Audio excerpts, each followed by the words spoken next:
The complete works of Swami Vivekananda, Volume 6, Section 3. The story of boy Gopala. Oh mother, I am so afraid to go to school through the woods alone. Other boys have servants or somebody to bring them to home or to take them to school. Why cannot I have someone to bring me home? Thus said Gopala, a little Brahmin boy, to his mother one winter evening when he was getting ready for the school.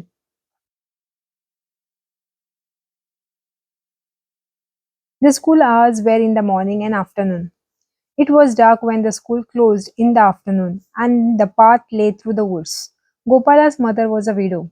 His father, who lived as a Brahmin, never caring should have never caring for the goods of the world, studying and teaching, worshipping and helping others to worship, died when Gopala was a baby. And the poor widow retired entirely from the concern of the world. Even from that little she ever had, her soul given entirely to God, and waiting patiently with prayer, fasting, and discipline for the greater deliverer death, to meet in another life him who was the entire compassion of her joy and sorrows, her partner in the good and evil of the beginless chain of lives. She lived in her little cottage, a small rice field. Her husband received as sacred gift to learning, brought her a sufficient rice and the piece of land that surrounded her cottage, with its clumps of bamboos, a few coconut palms, a few mangoes and lychees, with the help of kindly village folk, brought forth sufficient vegetables all the year round. For the rest, she worked hard every day for hours at the spinning wheel. She was up long before the rosy dawn touched the tufted heads of the palm, long before the birds had begun to warble in their nest and getting and sitting on her bed, a mat on the ground covered with blanket, repeated the sacred names of the holy women of the past, saluted the ancient sages, recited the sacred names of Narayan, the refuge of mankind, of Shiva, the merciful, of Tara, the savior of mother, and above all, she prayed to him whom her heart most loved, Krishna, who had taken the form of Gopala to a cowherd to teach and save mankind, and rejoiced that by one day she was nearer to him who had gone ahead, and with him nearer by one to him, the cowherd. Before the light of the day, she had her bath in the neighboring stream, praying that her mind might be made as clean by the mercy of Krishna as her body by the water. Then she put on her fresh washed white cotton garment, collected some flowers, rubbed a piece of sandalwood on the circular stone with a little water to make a fragrant paste, gathered a few sweet scented tulsi leaves, and retired into a little room in the cottage, kept apart for worship. In this room, she kept her baby cowherd on the small wooden throne under a small silk canopy on the small velvet cushion, almost covered with flowers, and was placed a bronze image of Krishna as a baby. Her mother's heart could only be satisfied by conceiving God as her baby. Many and many a time her learned husband had talked to her of him who is preached in the Vedas, the formless, the infinite, the impersonal. She listened with all attention, and the conclusion was always the same. What is written in the Vedas must be true, but oh, it was so immense, so far off, and she only a weak, ignorant woman. And then it was also written, in whatsoever form one seeks me, I reach him in that form. For all mankind are but following the paths I laid down for them, and that was enough. She wanted to know no more. And there she was, all the devotion, of faith, of love her heart was capable of, was there in Krishna, the baby cowherd, and all that heart in entwined round the visible cowherd. This little brown's image, then again she had heard, serve me as you would a being of flesh and blood, with love and purity, and I accept that all. So she served as she would a master, a beloved teacher, above all, as she would serve the apple of her eye, her only child, her son. So she bathed and dressed the image, burning incense before it, and for offering, oh, she was so poor, but with tears in her eyes, she remembered her husband readings from the books. I accept with gladness even the leaves and flowers, fruits and water, whatever is offered with love, and she offered, thou for whom the world of the flower bloom, accept my few common flowers, thou who feedest the universe, accept my poor offering of fruits. I am weak, I am ignorant, I do not know how to approach thy, how to worship thy, my God, my cowherd, my child, let my worship be pure, my love for thy selfless. And if there is any virtue in worship, let it be tiny. Grant me only love, and love that never asks for anything, never seeks for anything but love. Perchance the mendicant in his morning call was singing in the little yard. Thy knowledge, man, I value not. It is thy love I fear. It is thy love that shakes my throne. Bring God to human fear. For love, behold the Lord of all, the formless, ever free, is made to take the human form, to play and live with thy. What learning thy of Vrinda's grooves, the herdman's ever got. What science girls that milked the keen, they loved and me they bought. Then in the divine, the mother heart found her earthy son Gopal, little cowherd, named after the divine cowherd. The soul which would almost mechanically move among its earthly surroundings, which as it were was constantly floating in the heavenly ether, ready to drift away from the contract of things material, found its earthly mooring in her child. It was the only thing left for her to pile all her earthly joys and love on. Were not her movements, her thoughts, her pleasure, her very life for that little one that brought her to life? For years she watched over the day-to-day unfolding of that baby life with all the mother's care, and now that he was old enough to go to school, how hard she worked for the months to get the necessities for the young scholar. The necessities, however, were few. In a land where men contentedly pass their lives poring over books in the light of the mud lamp with an ounce of oil, in which is a tiny cotton wick, a rush mat being the only furniture about them. The necessities of the student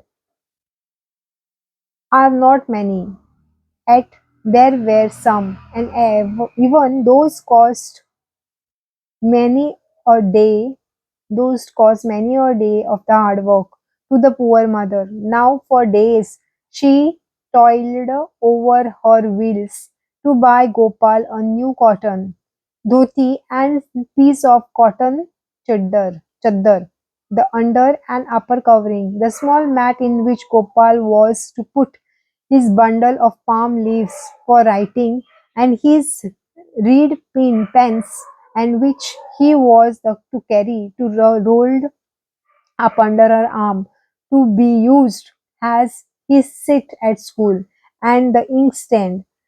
And what joy to her it was when on a day of good omen Gopal attempted to write his first letters. Only the mother's heart, a poor mother's, can know. But today there is a dark shadow in her mind. Gopal is frightened to go alone through the woods. Never before had she felt her widowhood. her loneliness, her poverty, so bitter. For a moment it was all dark, but she recalled to her mind what she had heard of the eternal promise.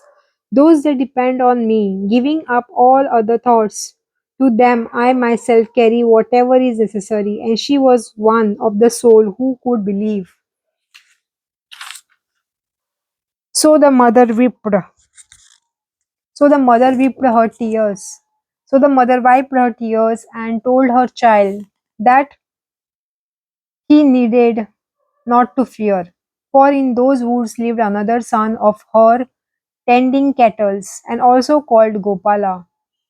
And if he was ever afraid passing through them, he had only to call on the brother Gopala. The child was that mother's son, and he believed. That day, coming home from school through the woods, Gopala was frightened and called upon his brother Gopala, the cowherd. Brother cowherd, are you here? Mother said you are, and I am to call on you. I am frightened, been alone. And a voice came from behind the trees. Don't be afraid, little brother. I am here. Go home without fear. Thus every day the boy called, and the voice answered. The mother heard of it with wonder and love, and she instructed her child to ask the brother of the wood to show himself the next time. The next day, the boy, when passing through the wood, called upon his brother. The voice came as unusual, but the boy asked the brother in the woods to show himself to him. The voice replied, I am busy today, brother, and cannot come. But the boy insisted, and out of the shade of the trees came the cowherd of the woods, a boy dressed in a garb of cowherds, with a little crown on his head, in which were peacock feathers, and the cowherd flute in his hand. And they were so happy they played together for hours in the wood, climbing trees, gathering fruits and flowers, the widow's Gopala and the Gopala of the woods, till it was almost late for school. Then the widow's Gopala went to school with the reluctant heart and nearly forgot all his lessons, his mind eager to return to the woods and play with his brother. Months passed this wise. The poor mother heard of it day by day, and in the joy of this divine mercy, forgot her widowhood, her poverty, blessed her miseries a thousand times. Then there came some religious ceremonies which the teacher had to perform in honor of his ancestors. This village teacher, managing alone the number of boys and receiving no fixed fees from them, have to depend a great deal upon the presents when the occasion requires them. Each pupil brought in his share in goods or money, and the Gopala, the orphan, the widow's son, the other boy smiled a smile of contempt on him when they talked of the present they were bringing. That night Gopala's heart was heavy, and he asked his mother for some present for the teacher, and poor mother had nothing. But she determined to do what she had been doing all her life, to depend on the cowherd, and told her son to ask from the brother Gopala in the forest for some present for the teacher. The next day, after Gopala had met coward Gopala in the woods as usual, and after they had some games together, Gopala told his brother for the forest and the grief that was in his mind, and begged him to give him something to present to his teacher. With brother Gopala, said the coward, I am only the cowherd you see, and I have no money. But take this pot of cream as from a poor cowherd and present it to your teacher. Gopala, quite glad that he now had something to give to his teacher, more so because it was a present from his brother in the forest, hastened to the home of the teacher and stood with an eager heart behind a crowd of the boys handing over their presents to the teacher. Many and varied were the presents they had brought, and no one thought of looking ever at the present of the orphan. The neglect was quite disheartening. Tears stood in the eyes of Gopala when, by a sudden stroke of fortune, the teacher happened to take notice of him. He took the small pot of cream from Gopala's hand and poured the cream into the vessel. When to his wonder, the pot filled Up again. Again he emptied the content into the bigger vessel. Again it was full, and thus it went on. The small pot filled up quicker than he emptied it. Then amazement took hold of everyone, and the teacher took the poor orphan in his arm and inquired about the pot of cream. Gopala told his teacher all about his brother coward in the forest and how he answered his call, how he played with him, and how at last he gave him the pot of cream. The teacher asked Gopala to take him to the woods and show him his brother of the woods, and Gopala was only too glad to take his teacher there. The boy called upon his brother to appear, but there was no voice even that day. He called again and again, no answer, and then the boy retreated his brother in the forest to speak, else the teacher would think he was not speaking the truth. Then came the voice, as from a great distance, Gopala, thy mothers and thy love, and fate brought me to thy. But tell thy teacher, he will have to wait a long while yet. Next. My play is done. Return in the spring of 1895 in New York, ever rising, ever falling, with the waves of time still rolling on I go. From fleeting scenes to scenes, ephemeral, with life's current, ebb and flow. Oh, I am sick of this unending force. This shows thy please no more. This ever running, never reaching, nor then a distant glimpse of shore. From life to life I am waiting at the gates. Alas, they open not. Dim are my eyes with vain attempts to catch one ray long sought. On little life high, narrow bridge, I stand and see below the struggling, crying, laughing throng. For what no one can know. In front yon gates stand frowning dark, and say no further way. This is the limit. Tempt not fate. Bear it as best you may. Go mix with them and drink this cup, and be as mad as they. Who dares to know, but comes to grief, stop then, and with them stay. Alas for me, I cannot rest. This floating bubbles earth, its hollow form, its hollow name, its hollow death and birth. For me is nothing. How I long to get beyond the crust of name and form. Ah, ope the gates. To me, thy open must. Open the gate of light, O mother. To me, thy tired son. I long, oh, long to return home. Mother, my play is done. You sent me out in the dark to play, and wore a frightful mask. Then hope departed, terror came, and play became a task. Tossed to and fro, from wave to wave in this shifting, surging sea. For passion strong and sorrow deep, grief is and joy to be. Well, life is living that, alas, and that who knows but it's another start, another round of this old wheel of grief and bliss, where children dream bright, golden dreams too soon to find them dust, and yeah, look back to hope long lost, and and a life a mass of rust. Too late the knowledge age dot again. Scare from the will we are gone. When fresh, young lives put their strength to the will, which thus goes on, from day to day and year to year, this but delusion's toy. False hope its motor, desire knave, its spokes and grief and joy.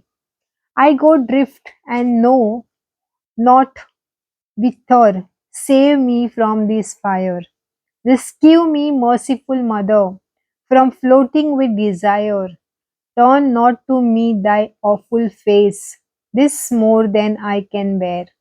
Be merciful and kind to me, to cheat my thoughts, my faults forbear.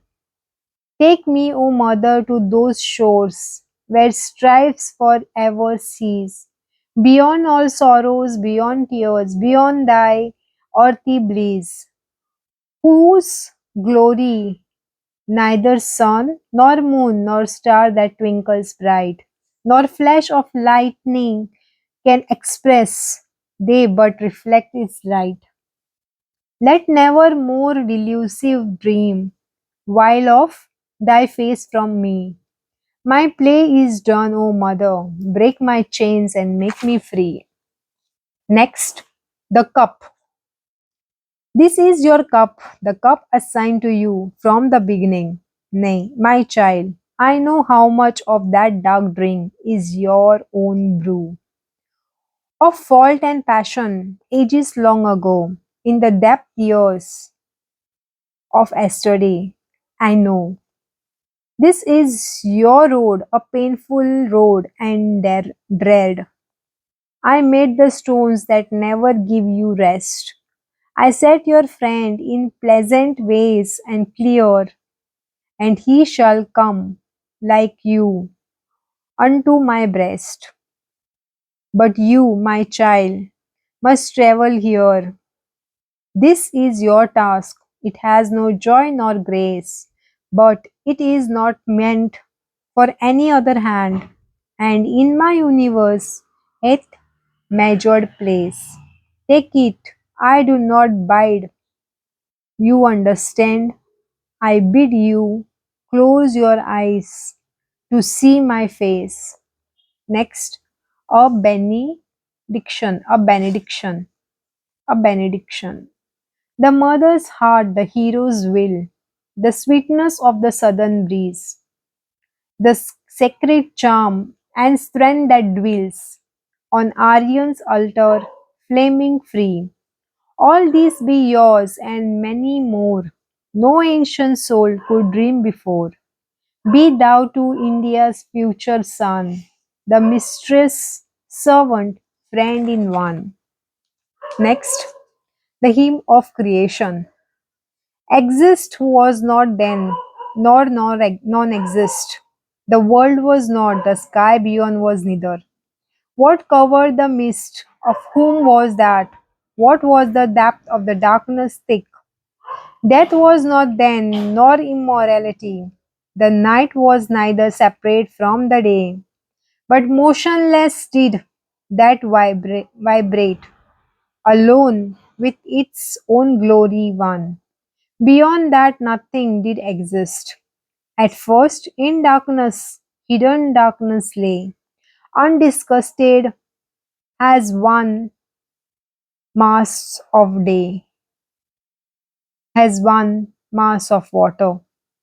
Then that which lay in void, thus covered, a glory did put forth by the first desire rose, the primal seed of mind.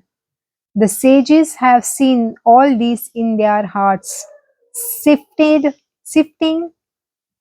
exist from non-exist. Its ray above, below, or sideways spread. Creative then became the glory, with self-sustaining principle below, and the creative energy above. Who knew the way, who there declared, whence this arose, projection whence. For after the projection came the gods, who therefore knew whence this rose, projection whence. For after this projection came the gods, who therefore knew indeed came out this whence. This projection whence arose, whether held or whether not. He the ruler in the supreme sky of this. He, O Sharman, knows or knows not. He perchance. Next, on the sea's bosom. The blue sky floats a multitude of clouds, white, black, of many shades and thickness. An orange sun about to say farewell touches the massed cloud shapes with the strikes of red. The wind blows has its list, a hurricane, now carving shapes, now breaking them apart. Fancies, colors, forms, inert creations,